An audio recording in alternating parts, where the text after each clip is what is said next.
We got parts. Yay! But we need more parts. The good news, all right, remember this one? U-joint's bad. This end is worn out. Wobbles on the hub. That's kind of where this whole thing began. And apparently, at least on the website I was looking at, you can't buy just the U-joint, which from a cost perspective is kind of a bummer. From an installation point of view, hey, it's less work. So here's the new one. Nice tight fit on the new hub. I mean, there's no slop in there. It's almost like they were machined and made to fit together. Awesome, great. And the U-joint's tight, obviously, because it's new. So that's good. The other thing I discovered, though, when I took the other end of the shaft off, this is where on the side of the transmission you had a seal and this plate, and that seal in there was leaking. And I got the replacement seal, and that should be okay. It's looks a little scarred up in here, but I think that'll be all right. But those splines are so wallered out that's going to have to be replaced. You put the old shaft in it. I mean, granted, the old, yes, they're both worn out. That's way too much slop. You put the new one in there. That's too much slop. For all the work it takes taking this thing apart, I'm not going to put it back together to have it grind the last little nubs of those splines out in a week and have to do it all over again. The other thing that's interesting, if you look down there, there's one spot, you may not be able to see, you might have to take my word for it, where the spacing's different. They're closer together in just that one location. The new shaft nicely comes marked. That is so that they're indexed, so that they have to go together the same way, so that you want your U-joints lined up with each other properly. So it should only go together one way, right? I mean, it goes in there. If you rotate it one spline, it should not go in. Oh, but it does. So it is all kinds of worn out. No good. So it's a delay for more parts. I can pre-assemble stuff, but this is the deepest thing in, so this is kind of the first thing that goes back together. And then what I don't know is, can I buy just half of it? If I'm breaking it down, there's a little bit of give in there. I should put a new U-joint anyway if I'm breaking it down to get this off and keep this. Or is it going to be like this, where I have to buy the whole assembly, which again is going to cost some money, but certainly simplifies the process. The other one that is still on the machine is not nearly as bad.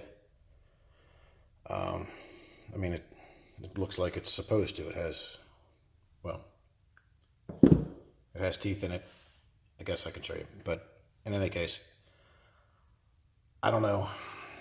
Part of me says, look, it's a part. Replace everything that needs to be replaced. And I guess it depends on how much it's going to cost.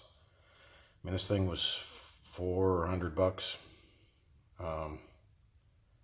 Oh yeah, the other one, the good one, with the good-ish end over here and the tight U-joint.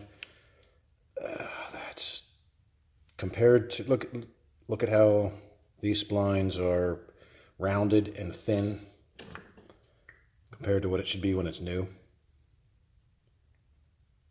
I got to replace that too. I mean, again, because it's so much work tearing it apart and so much downtime for the machine, it's a lot of money. But if I'm saving, $400 here, and then in a month I got to break it all the way down and put it in, then I might as well do it close to being right to begin with.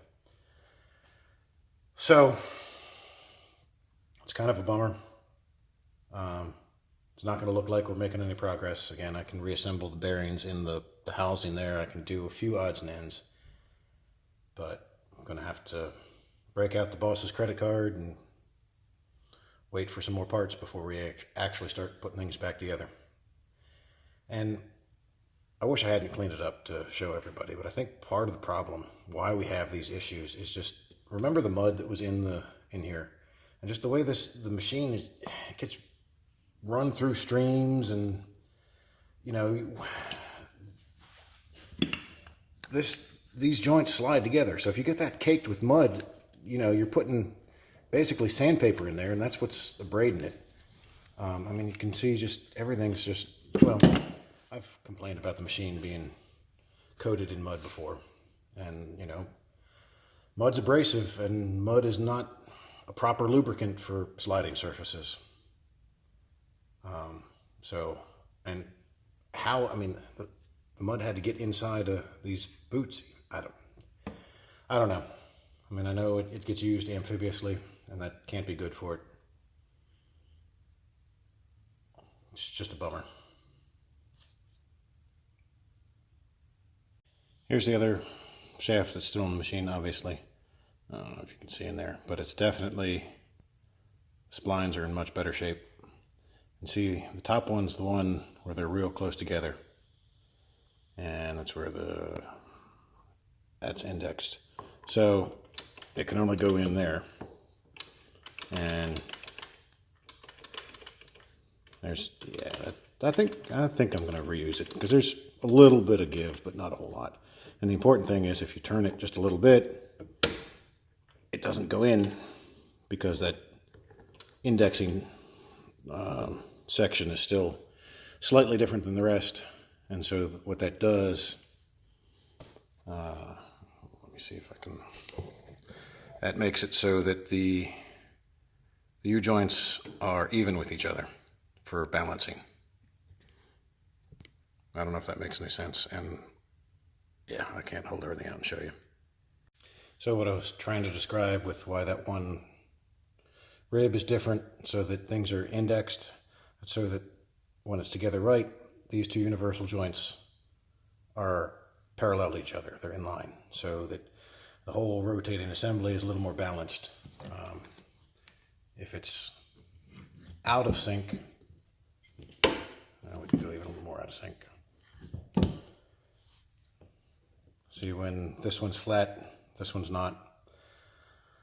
I don't know if it's a huge deal on something that doesn't spin very fast like this, but it's important on bigger drive shafts. And I mean, it was important enough for them to index them. You know, Kubota indexed it from the beginning. So, and the fact that this will go any which way is definitely not right.